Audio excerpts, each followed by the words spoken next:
Some secrets should stay buried. Margaret Holloway learned this at 3:17 in the morning, when she found the patient in room 17 writing names on the wall with her own blood. St. Catherine's Hospital had stood in the heart of Ashford County for 93 years.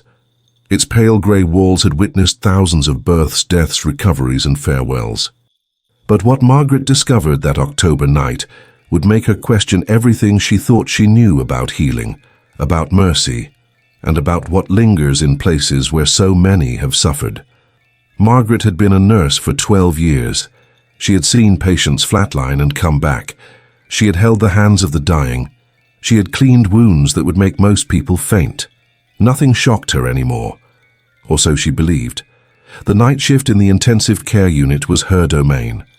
While the rest of the world slept, she walked those fluorescent-lit corridors with the confidence of someone who had seen it all. Room 17 had been empty for 3 weeks. Hospital policy. After what happened to the last patient, administration wanted time before assigning it again. Margaret never asked what exactly occurred. In 12 years, she had learned that some questions were better left unspoken in the halls of St. Catherine's. But tonight, room 17 had a new occupant. Eleanor Vance, 68 years old, admitted with severe pneumonia and dehydration. No family, no visitors. The intake form listed her address as a boarding house on Elm Street, the kind of place where people go to disappear. Her medical history was thin, almost suspiciously so, as if Eleanor Vance had simply materialized into existence a few years ago. Margaret checked on her at 11. Eleanor was sleeping, her breathing labored but steady. The monitors beeped their familiar rhythm. Everything was routine. At 1, Margaret returned, still sleeping. The woman's face was gaunt, her grey hair spread across the pillow like spider silk. There was something unsettling about her stillness, but Margaret dismissed it as exhaustion. At 2:30, the call button from room 17 lit up. Margaret set down her coffee and walked down the corridor. Her shoes made soft squeaking sounds on the linoleum. The hospital at night had its own ecosystem of sounds, the hum of machinery, the distant conversation of doctors, the occasional cry from a patient lost in fever dreams. But as she approached room 17, Margaret noticed something else. Silence. Complete and absolute silence, as if the room existed in a pocket outside of normal space. She pushed open the door.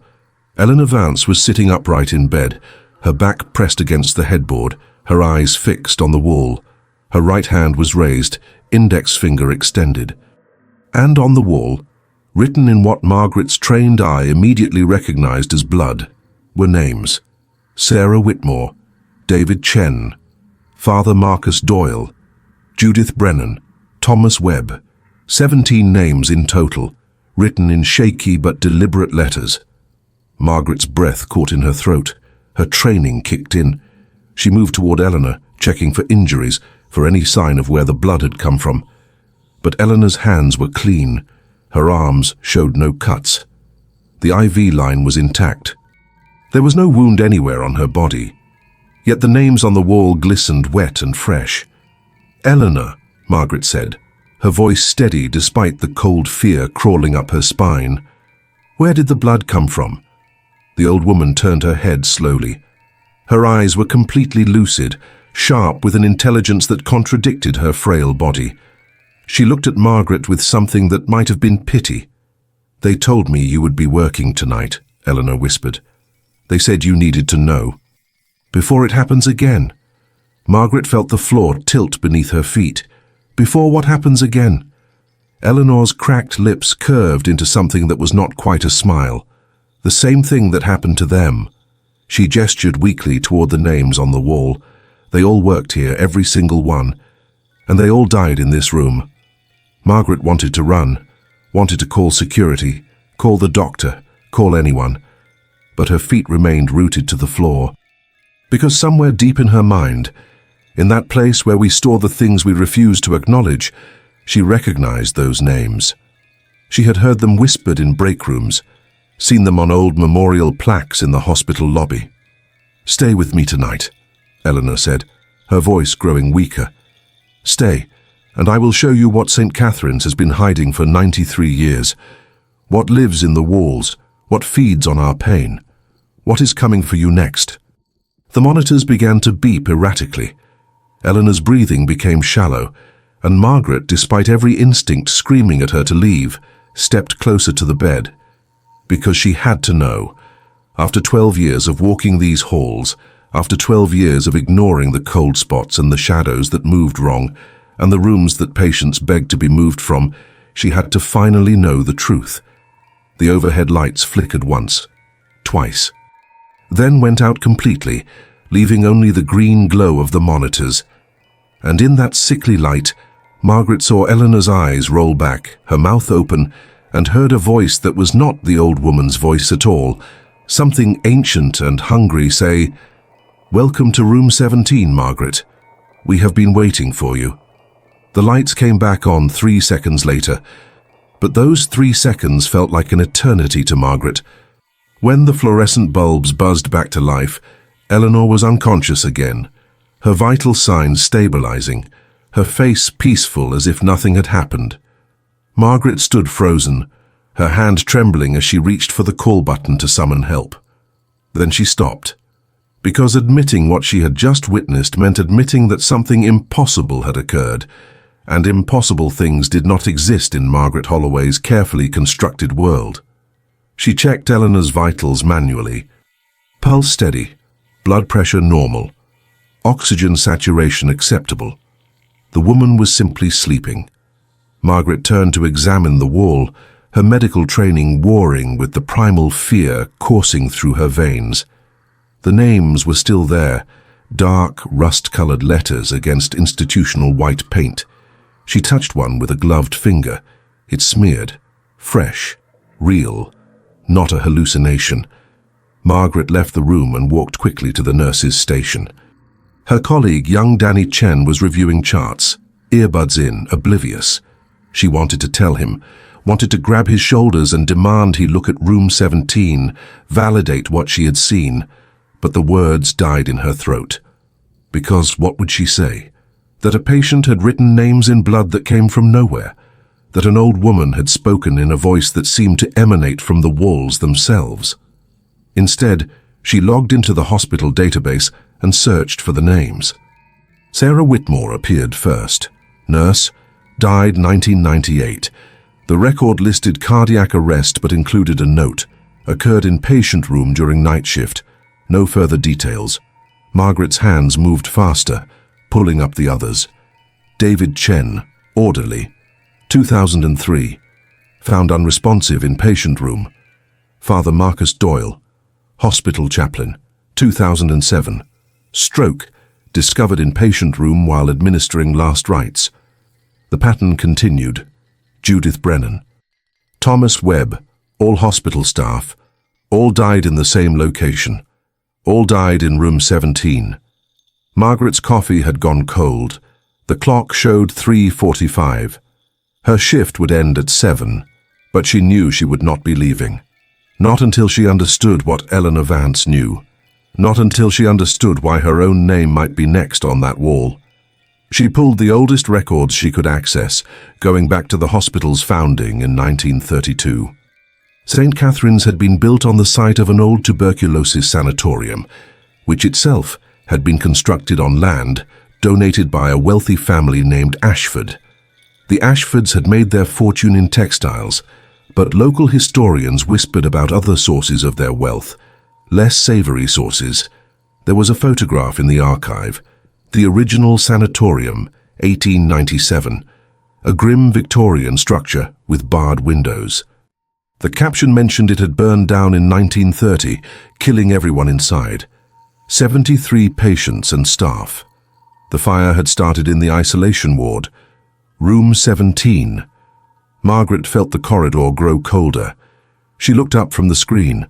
The hospital hummed with its usual night sounds, but underneath she swore she could hear something else. A whisper.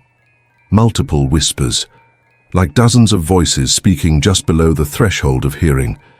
She shook her head, tried to focus. Sleep deprivation, she told herself. Stress. The power of suggestion. But she did not believe it. At 4:30, Eleanor's call button lit up again. Margaret stared at it for a full minute before standing.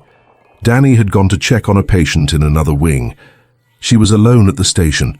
The corridor stretched before her like a throat, the flickering light above room 17 pulsing like a heartbeat. She walked toward it, each step requiring conscious effort, fighting against every survival instinct telling her to run. Eleanor was awake, sitting up. Her eyes were clear and focused. The names on the wall had dried to a dark brown. In the harsh light, they looked almost mundane. Almost. "You came back," Eleanor said. Her voice was her own again, weak and crackling. "Most would have run. That is why they chose you." Margaret pulled a chair close to the bed but did not sit. "Who are they?" "The ones who died here," Eleanor replied. "Not just in this room, in all the rooms, in the basement where they used to keep the most severe cases, in the chapel where they gave last rites to those beyond saving. This hospital is built on suffering, child. And suffering does not just disappear, it accumulates, it concentrates, it waits." Margaret crossed her arms, trying to maintain professional distance. "You wrote those names, staff members who died here. How did you know about them?" Eleanor's laugh was bitter. "I did not know them, they showed me. When they brought me to this room, I felt them immediately, pressing against my mind, showing me images. The nurse who had a heart attack while changing an IV, the orderly who collapsed while moving a body, the priest who clutched his chest while praying over a dying child. They all saw something in their final moments, something that stopped their hearts with pure terror." "This is impossible," Margaret said, but her voice lacked conviction. Eleanor reached out with a trembling hand and grasped Margaret's wrist. Her grip was surprisingly strong. "You have worked here 12 years. Tell me you have never felt it. The cold spots in the East Wing, the shadows in the basement, the way patients sometimes stare at empty corners and scream. Tell me you have never wondered why room 17 stays empty for weeks between patients. Why staff request transfers away from this floor. Why the turnover rate is so high." Margaret said nothing, because Eleanor was right. She had felt it, had ignored it, had rationalized it away with logic and science and the comfortable lie that the world made sense. Eleanor's grip tightened. "Tonight is different. The anniversary. 93 years since the fire. They are stronger on this night. And they have been waiting for someone like you. Someone who can finally hear them. Someone who can finally set them free." Before Margaret could respond, the temperature in the room plummeted. Her breath became visible in the air. The monitors began to malfunction, displaying impossible readings. Eleanor's heart rate showed 200 beats per minute, then dropped to 0, then spiked again. But the woman was breathing normally, her chest rising and falling with steady rhythm. The machines were not measuring Eleanor anymore. They were measuring something else. The walls began to weep, not metaphorically. Actual moisture seeped from the paint, running down in rivulets that looked too dark to be water. Margaret stumbled backward as the liquid pooled on the floor, spreading toward her shoes. The smell hit her then. Smoke, burning wood, burning flesh. The scent of the fire from 93 years ago, somehow preserved and released into the present moment. Then she heard the screaming, faint at first, as if coming from a great distance, but growing louder. Dozens of voices, men, women, children, all crying out in terror and agony. Margaret clapped her hands over her ears, but it made no difference. The screams were not coming from outside. They were coming from inside her head, from the walls, from the very air itself. Eleanor sat motionless in the bed, tears streaming down her face. "Can you hear them now? Can you hear what I have been hearing since they brought me here? 73 souls, locked in the isolation ward." The fire started deliberately. The Ashford family needed to hide what they had been doing, the experiments, the treatments that were not treatments at all. They burned the evidence, burned the witnesses, burned the innocent. Margaret forced herself to look at the wall where the names had been written. The blood was moving, letters rearranging themselves, forming new words. Help us, remember us, free us. The writing spread across all four walls, covering every surface, a desperate plea written in the life fluid of the damned. "I cannot do this," Margaret whispered. "I am just a nurse. I cannot help them." Eleanor shook her head slowly. "You are the 17th, Margaret. 17 staff members have died in this room since the hospital was built, all on the anniversary, all at the exact moment the fire reached room 1793 years ago, 3:57 in the morning. And it is now 3:54. Margaret looked at her watch. Eleanor was right. 3 minutes. She had 3 minutes before whatever killed the others would come for her. She moved toward the door but found she could not reach it. The room had changed, stretched. The door seemed miles away, receding further with each step she took toward it. She was trapped, caught in the same space where 73 people had died screaming. "The choice is yours," Eleanor said, her voice cutting through the chaos. "You can run. Try to escape. Die like the others, your heart stopping from pure terror, your name added to the wall. Or you can listen, truly listen, hear what they have been trying to say for 93 years. The Ashfords are still here, still in control, still covering up what they did. The hospital board, the administrators, they are descendants. They know. They have always known. And they sacrifice one staff member every year to keep the spirits contained in this room, to keep them from spreading, from telling the truth." Margaret felt her heart racing. 3:55. 2 minutes. The screaming grew louder. The walls pulsed as if breathing. And then she saw them, shadows taking form, human shapes emerging from the corners, men in old-fashioned suits, women in long dresses, children with hollow eyes, all of them bearing the marks of the fire, charred skin, melted faces, hands reaching out not in threat but in supplication. They showed her everything. The truth flooded into her mind like water breaking through a dam. She saw the Ashford Sanatorium as it really was, a place where the wealthy sent inconvenient family members, where experimental drugs were tested on those society had already forgotten, where torture was disguised as treatment and murder was filed as medical failure. She saw the decision to burn it down when a journalist started asking questions, saw the doors being locked from the outside, saw the patients realizing too late that no one was coming to save them. She saw the construction of St. Catherine's on the same ground, saw the Ashford descendants on the board of directors, ensuring the truth stayed buried, saw the arrangement with something dark and ancient that had fed on the suffering. 1 life per year, 1 sacrifice to keep the witnesses silent. 17 so far, and she was meant to be 18, 3:56, 1 minute. Margaret made her choice. She pulled out her phone, opened the recording app, and began to speak. "My name is Margaret Holloway. I am a nurse at St. Catherine's Hospital, and I am about to die. But before I do, you need to know the truth about this place, about what the Ashford family did, about what the hospital administration continues to hide, about the 73 people who burned to death in room 17 on this date in 1930. She spoke rapidly, breathlessly, recording every detail Eleanor had revealed, every image the spirits had shown her, the names of the Ashford descendants, the financial records she had seen in the visions, the pattern of deaths, everything. And as she spoke, she felt the pressure in the room change. The spirits drew closer, but their presence no longer felt threatening. They were listening, bearing witness to her witnessing them. 3:57 arrived. Margaret's heart should have stopped.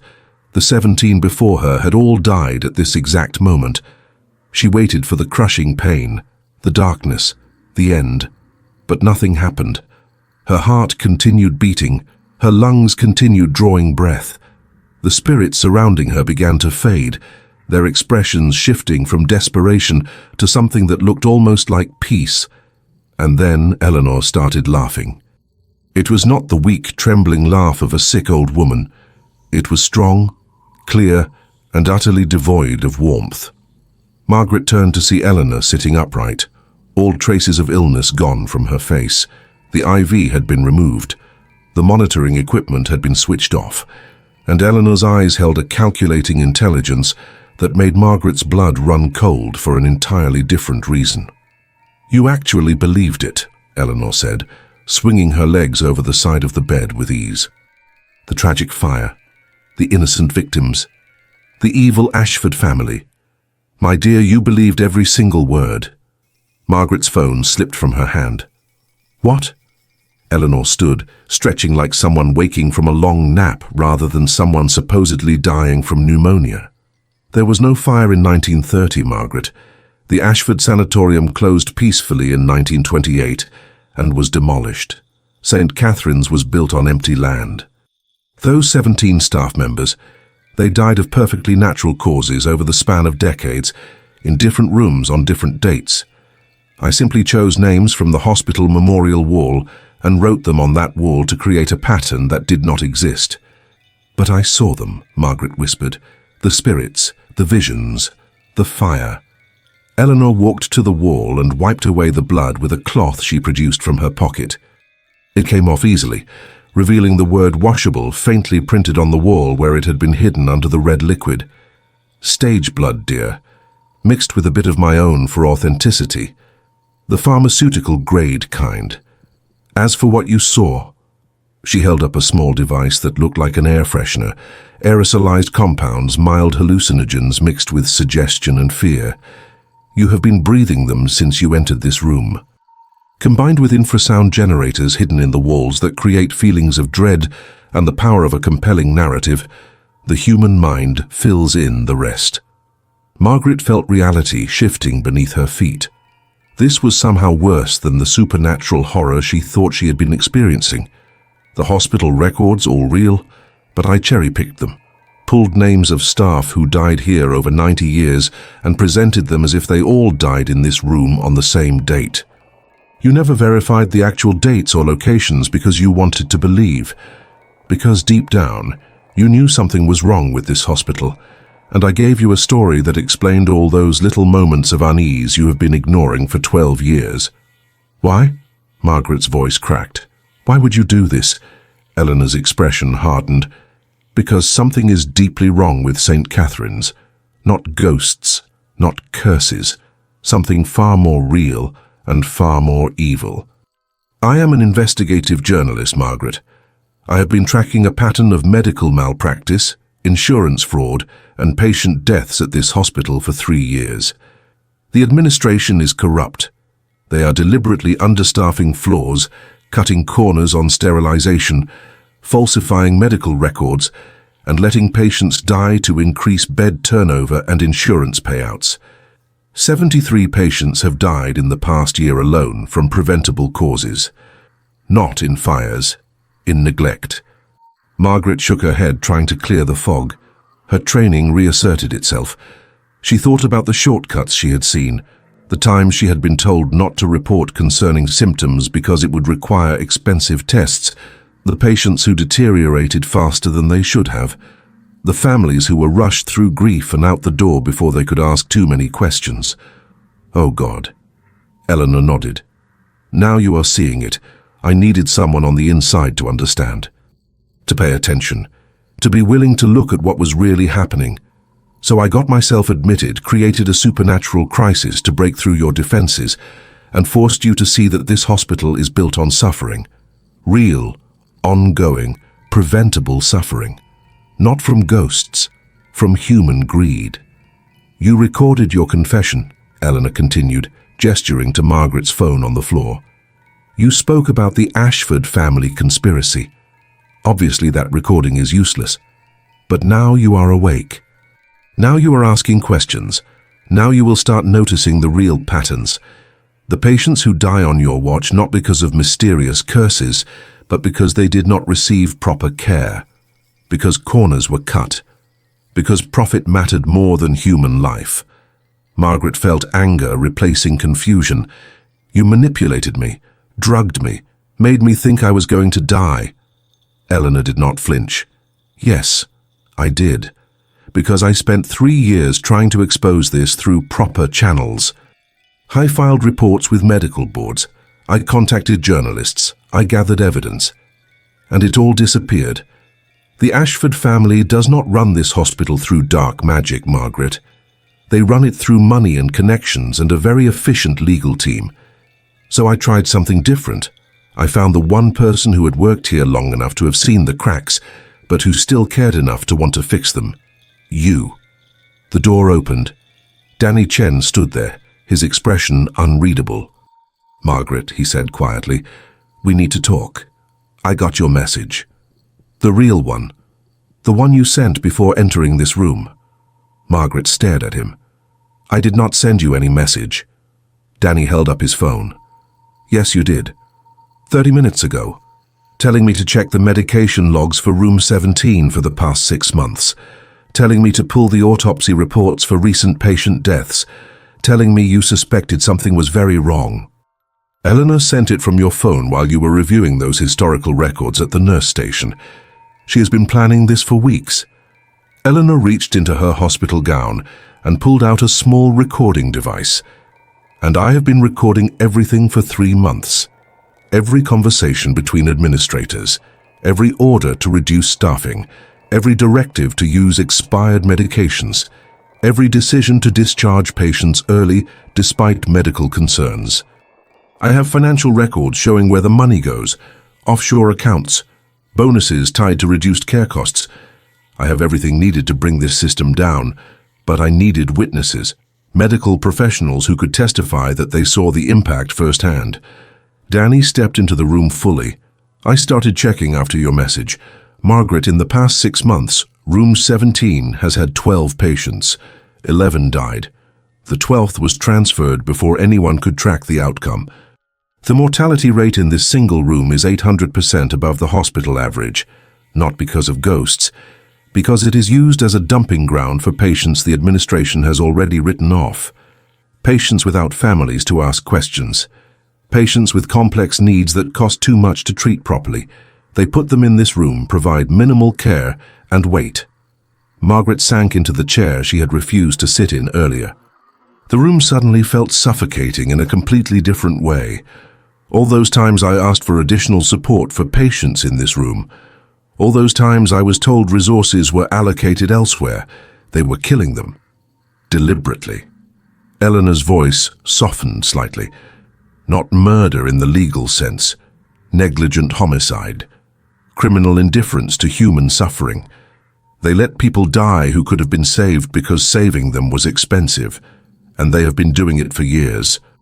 The 17 staff members whose names I wrote on that wall, they did die here, Margaret, but not from supernatural causes, from stress, from moral injury, from the weight of watching patients die and being powerless to stop it.